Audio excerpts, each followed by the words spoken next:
La rencontre d'aujourd'hui, organisée conjointement par l'Institut royal des études stratégiques et par l'ambassade de la République populaire de Chine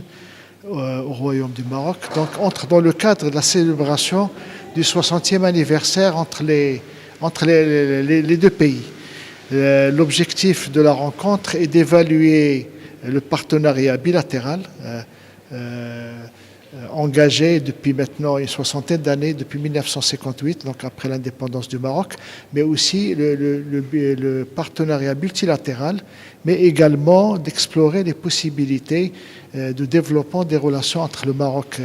et la Chine. Ces relations sont régies aujourd'hui par un partenariat stratégique qui a été conclu en 2016 suite à la visite de Sa Majesté le roi Mohamed VI donc en Chine. Et également, ce partenariat s'est renforcé avec le fait que le Maroc a rejoint le mémorandum d'entente concernant les nouvelles routes de la soie. Aujourd'hui, la coopération entre les deux pays est une coopération, je dirais, marquée par la compréhension mutuelle. Elle est marquée également par un engagement en faveur des grandes causes de l'humanité, ce qu'on appelle les grands enjeux de l'humanité. Et c'est un partenariat également qui vise l'Afrique, parce que la Chine, c'est le premier partenaire commercial et le premier investisseur en Afrique, et le Maroc est en train de devenir le premier investisseur africain au niveau du continent. Je pense que le Maroc et la Chine ont un rôle en commun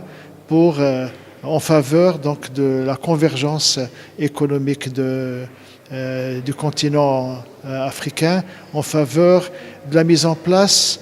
je dirais, d'un processus d'industrialisation qui pourrait profiter de la délocalisation des industries chinoises en Afrique. Aujourd'hui, avec le développement de la Chine,